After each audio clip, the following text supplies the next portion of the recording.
उद्धार ज्ञान को आत्मसात करने से होगा। एक व्यक्ति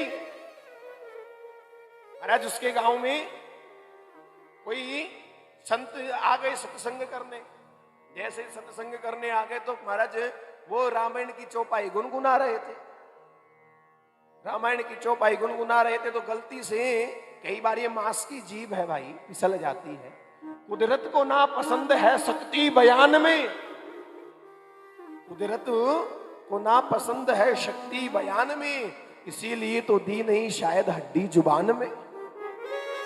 ये मांस की जीभ है भाई, ये कभी कभी फिसल जाया करती है। संत चौपाई बोल रहे थे, संत चौपाई गा रहे थे कि मंगल भवन अमंगल हारे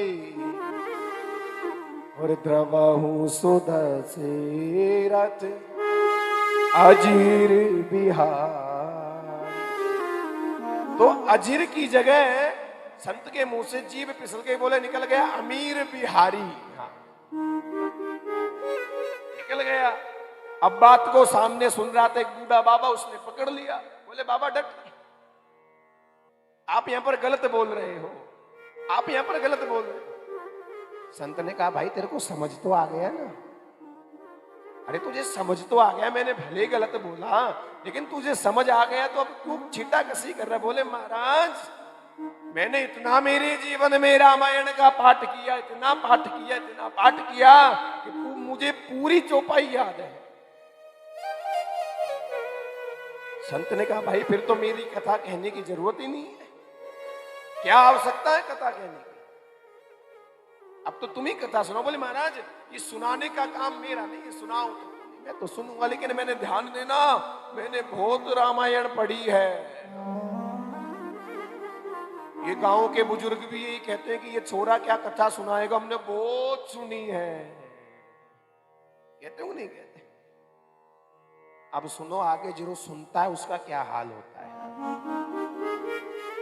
कथा हो गई पूरी, संत जी भेंट लेकर के चले गए, पहुंच गए ढिगावड़ा रेलवे स्टेशन, क्योंकि संत जी हरिद्वार के थे। ढिगावड़ा पहुंच गए। ढिगावड़ा में महाराज सुबह सुबह 7:30 बजे के करीबन पैसेंजर आता है, अलवर वाला आता है कि नहीं आता? पैसेंजर के इंतजार में भैया अड्डा आवेगा, अड्डे में बैठूंगा, फिर अलवर से हरिद्वार की गाड़ी पकड़ लूंगा। बाबा जी स्टेशन पे बैठे थे तो क्या देखा, जिस गांव के आदमी ने टोका था वो आदमी अपनी पत्नी के साथ में रेलवे स्टेशन पर बैठा हुआ था। संत की नजर गई, संत ने सोचा कि भैया ये भी सफर कर रहे हैं, हो सकता अपना सफर सत्संग में गुजरेगा, अपनी भी यात्रा हरि प्रेम में, हरि भजन में गुजर जाएगी। संत पहुंचे, बोले बाबा कहाँ जा रहे हो? बोले महाराज कथा तो सुनी थी, कथा सुनने के बाद में नियम है कि किसी तीर्थ में स्नान करने जरूर जाना चाहिए। अब कथा तो सुन रहे हो लेकिन 6 हूं भाई, तीर्थ में जरूर जाना स्नान करने के लिए। यो कहेंगे महाराज अभी तो बस लेर गया था। देखो हम लोग उल्टा करते हैं, ध्यान देना। लोग 4 धाम कर आने के बाद में कथा सुनते हैं, ये उल्टा है। पहले कथा करो, कथा सुनो, फिर 4 धाम जा करके आओ। ये नियम है, ये नियम है महाराज। देखो चाहे कहीं भी ना लेना लेकिन तीर्थ में जरूर जाना। आपके अलवर तो महाराज तपोभूमि है, यहाँ पे बहुत तीर्थ है, नारायणी माता, पारासर जी, बहुत तीर्थ है, भरतरी जी, पांडुपोल जी, जहां मन करे वहां। संत से कहा कि मैं तीर्थ स्नान करने जा रहा हूं। बोले महाराज फिर तो बढ़िया गुटेगी, मैं भी हरिद्वार जा रहा हूं।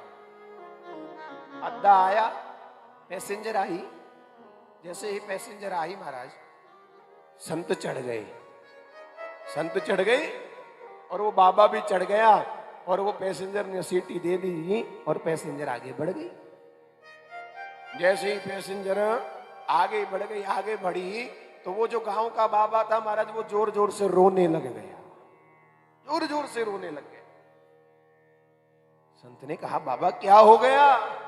अरे महाराज होना क्या था, मेरी धरानी तो वहीं रह गई, मेरी धर्म पत्नी तो स्टेशन पर ही रह गई।